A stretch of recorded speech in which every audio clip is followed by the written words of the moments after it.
Hello, here is a EDC update. It is October of 2024, and this is Weaves EDC doing a collection update. These are some honorable mentions for my EDC goods, or just like pocket trash things I carry. And then what you are really here for, especially you, Mr. Laser, Mr. Aaron Chiodini, I have the knives in here. So looking at the fixed blades and the EDC honorable mentions, let's look at those. This is a new acquisition from Carver. It's a tumbled bronzed Wapowski is what he calls it. So it's supposed to look like Mike Wazowski. And it's also a Womp or a Wapow. So there you have it. A bronze Nuck there. Here's a little Novi. We've got a High-Tex chip, rocking the Dragon in copper. We've got a Vox Knuckle, titanium anodized blue raccoon. We've got the Evil Eyes titanium lightning bolt with bottle opener. This is like a little keychain, titanium good. And so each thing, whether it's a knife or a torch or a watch, kind of comes with its own creative story, which is fun. This one here was a mission I sent my friends in Knoxville, Tennessee on. I used to live in Knoxville for a while, but a maker went and dropped off at Smoky Mountain Knife Works this titanium bolt. So first thing I did when I saw that post, I called up my friends and sent them on a wild goose chase or a lightning bolt chase, like the lightning thief, to go and grab the bolt. So each thing has its own fun story, which is really neat. Let's take a look at the watches. So this one is the Seiko SKX 009. It's the Pepsi dial here. Kind of represents like a homage to the Rolex here. But this guy is a great entry automatic watch. It's a really pretty diver, and I got this when I graduated high school. Kind of fell into the watch game a little bit, so this is a mechanical Hamilton khaki, field mechanical. And then my current everyday carry watch or timepiece is going to be my Tissot PRX Pro Automatic. This thing's got 80 hours of power reserve. It's got the ice blue dial. You've got the integrated bracelet. Open case back here. So this is what I rock on the daily, especially when I go to work. An honorable mention for my torch. This is a new acquisition this year. This is my Okluma DC0.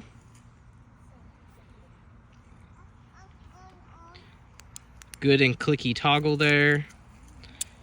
Titanium American made torch.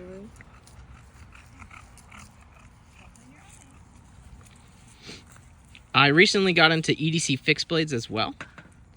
So EDC fixed blades are sometimes tricky unless you have a solid sheath. So Tailored by Cortez has been making some wonderful leather EDC friendly sheaths. It's rocking a Scoopy Loops bead. And the knife is a Jake B Creates Bushmary. A solid, thick EDC blade.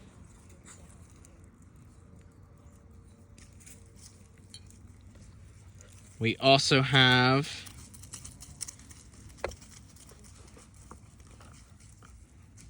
Boker AK1.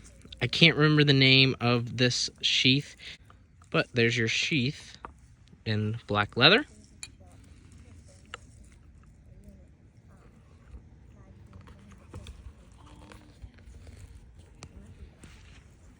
And moving aside, let's get into what the laser's here for. Oh, I guess while we're here, we gotta mention, I carry this on the daily as well, Nice Guy Machine Company. I also have a small keychain pry bar that I carry of his, but this is the Ladyfinger Thumb, rocking one of his Ultim beads.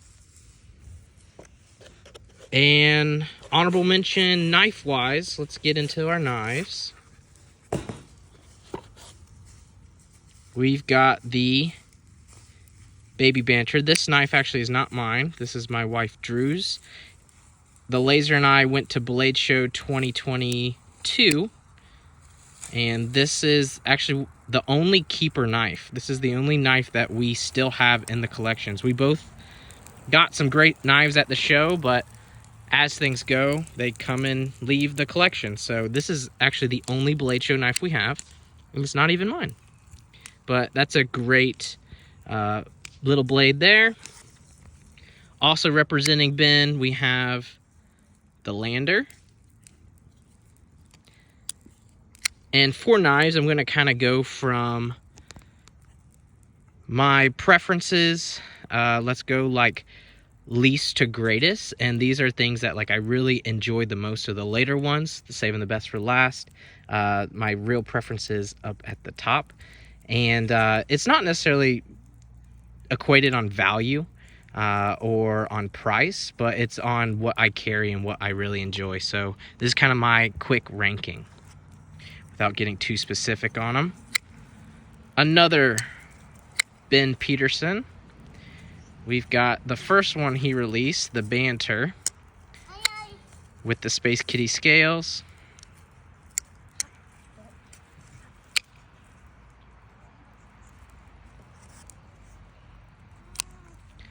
Great budget option, the QSP Penguin, Denim Micarta.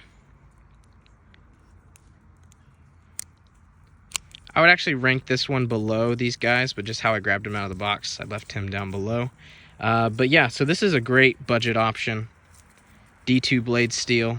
Some of it still needs to be cleaned up. But if you're only wanting to spend 30 bucks on a knife, all day.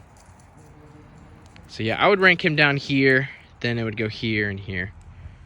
All right, moving forward, I recently got rid of a lot of knives, a lot of production knives, knives made overseas, and really focusing on narrowing down the collection, carrying what I enjoy, and if it sits in the box, kind of getting rid of it. So, American made, I believe from here forward, except for one piece. This is the Neutron 2 by TRM, 20 CV, awesome lightweight carry, perfect for sports shorts.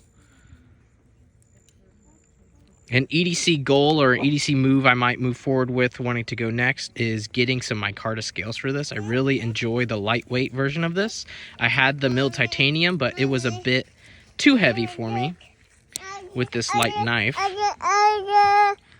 And we have Crew. He's also really interested in EDC. You want to carry this one? No? What you want? Oh, no, you can't have that one. Sorry. Let's do this. The Carver. That. Nice.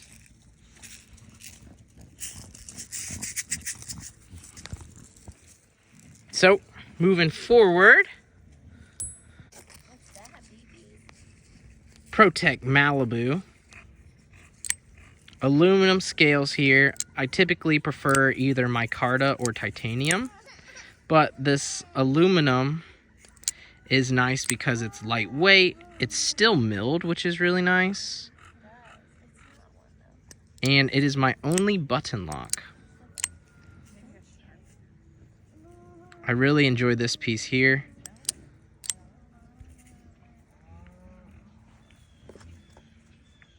Oh, now it starts to get tricky. Let's see what we're going to pull out of the box next. If we're ranking on my preference or priorities, I'm going to pull out the Nkosi next. So it's hard because from here forth, they're impeccable pieces. They're pieces I don't really want to get rid of, and all of these pieces could be challenged for the throne or for the goated position. wearing the EDC crown. So these are all going to be challenges, especially when you're getting in things like Chris Reeve, a longtime runner, a longtime big name in the industry, creator of the integral lock, the frame lock. So this right here is the Inkosi Insingo Magna Cut blade steel with micarta inlays. Now we got little hands on the knives again. Give me 1 second. So I was able to clear the table, move some things around so that we can have room for the rest here. And this is stepping into the goated territory where you're reaching premium knives that, honestly, I don't have too much experience with customs, but most of the customs I have handled, I've honestly preferred CNC. And I do love the custom idea of this is a one of one, this is created for me with premium materials, really fancy neat stuff, and I love going into that realm. But I think for things that I prefer and things that are long lasting and that I carry, I tend to fall under the CNC or the high-end production side of things. So I might say CNC is better than custom. I mean, change my mind if you disagree.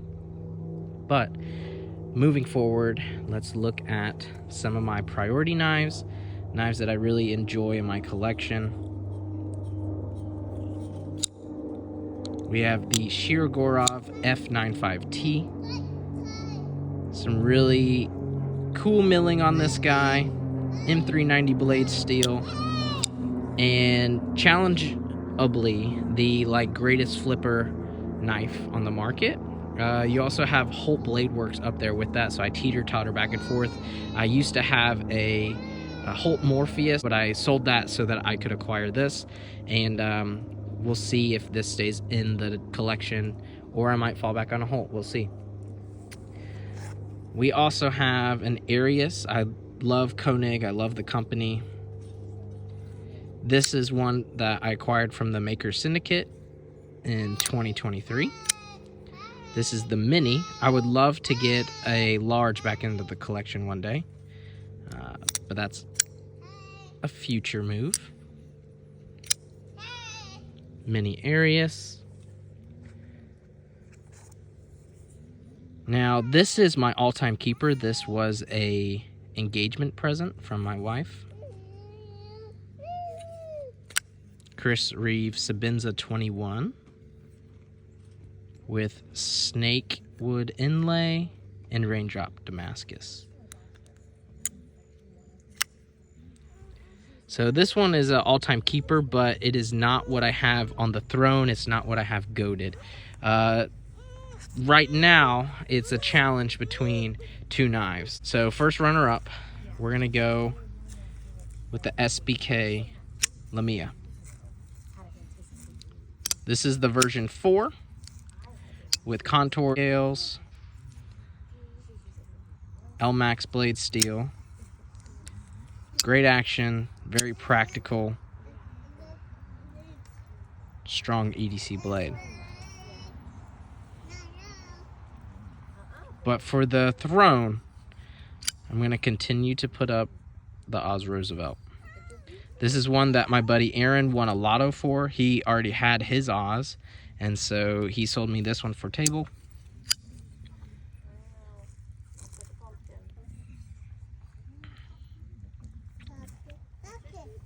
I added on a white Damascus clip and backspacer. It used to just be plain Jane. There is my EDC lineup. I would say the way this falls is kind of perfect because the Chris Reeve and the Oz, if they had a baby, it would be the SBK Lamia. It has the action, the CNC milling, the pocketability of the Oz, but then the durability, the length, the blade edge of the Chris Reeve. So this is something I acquired this week. I'm going to continue to carry it, see if it can dethrone the Oz. Right now, I'm doubting it, but because the Oz is just the perfect EDC knife for everyday carry. Everybody's carry is going to be different, but for me, and I feel like for most people on the market or in the EDC game, we're just opening our Amazon boxes or our other knife boxes or cutting small things throughout the day, and just the thin, lightweight use of this knife with great action is what gives it the throne for me. But we'll see. I've only had this for a week, if the SBK can beat him out. I had the V3 from the Maker Syndicate. I wasn't fully bought into it, but with this V4 and with where my knife collection is now, I really have enjoyed this one and hope to keep it in the collection.